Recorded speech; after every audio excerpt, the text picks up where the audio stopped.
There's no feeling more intense than starting over. If you deleted your homework the day before it was due, as I have, or if you left your wallet at home and you have to go back after spending an hour in the commute. If you won some money at the casino and then put all your winnings on red but it came up black. If you got your best shirt dry cleaned before a wedding and then immediately dropped food on it. If you won an argument with a friend and then later discovered that they just returned to their original view. Starting over is harder than starting up.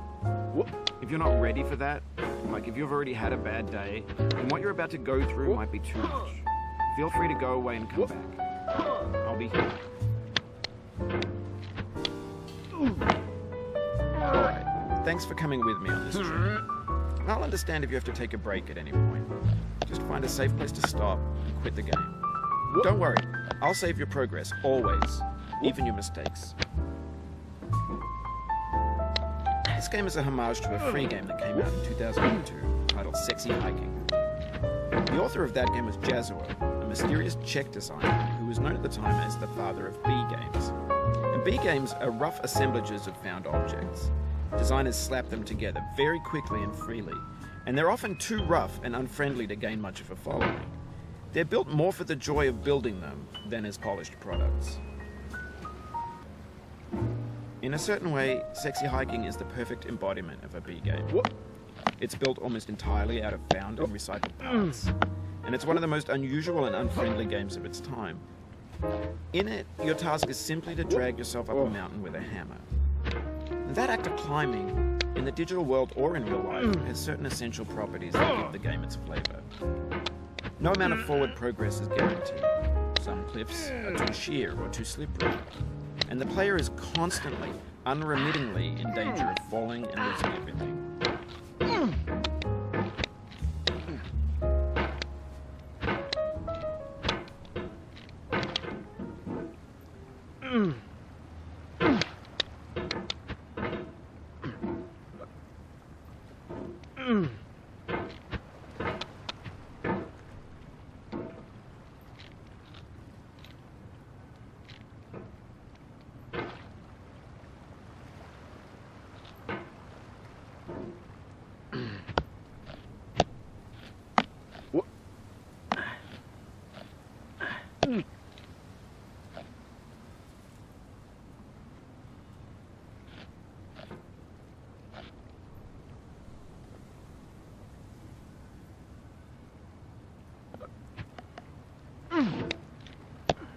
Oh, you just lost a lot of progress.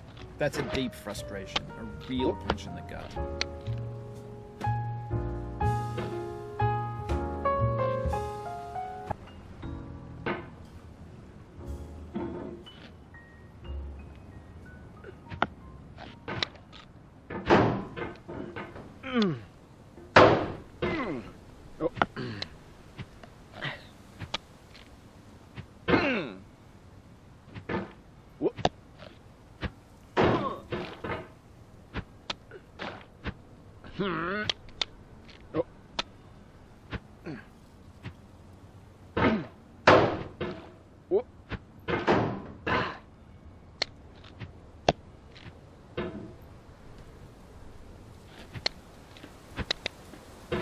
Anyway, when you start Sexy Hiking, you're standing next to this dead tree that blocks the way to the entire rest of the game.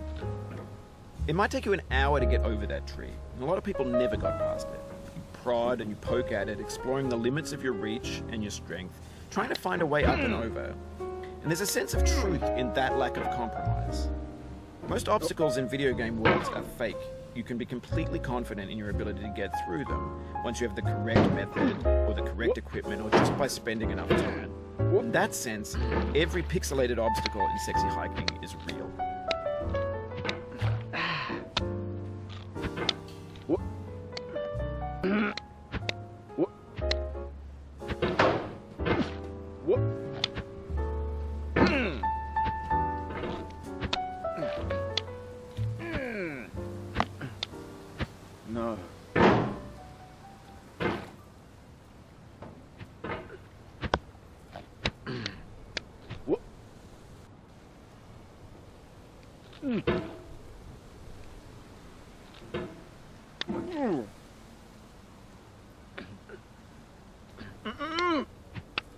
The obstacles in sexy hiking are unyielding, and that makes the game uniquely frustrating. But I'm not sure Jazzuo intended to make a frustrating game. The frustration is just essential to the act of climbing, and it's authentic to the process of building a game about climbing. A funny thing happened to me as I was building this mountain. I'd have an idea for a new obstacle, and I'd build it, test it, and it would usually turn out to be unreasonably hard. But I couldn't bring myself to make it easier. It already felt like my inability to get past a new obstacle was my fault as a player rather than as a builder. Imaginary mountains build themselves from our efforts to climb them, and it's our repeated attempts to reach the summit that turns those mountains into something real.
When you're building a video game world, you're building with ideas. And that can be like working with quickset cement. You mold your ideas into a certain shape that can be played with. And in the process of playing with them, they begin to harden and set until they're immutable, like rock. And at that point, you can't change the world. Not without breaking it into pieces and starting fresh with new ideas.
You've done this part before. You know it's possible. Just do what you did the first time.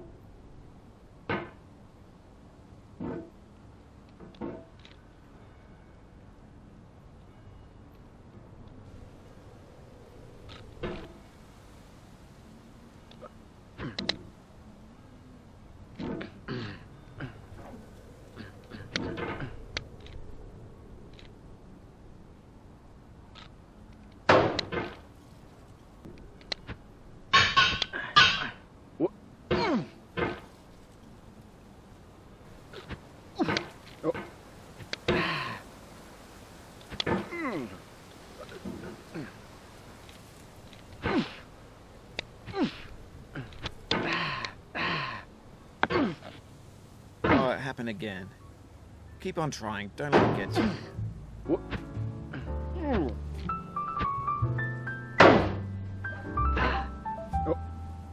This thing that we call failure is not the falling down, but the staying down. Mary Pickford.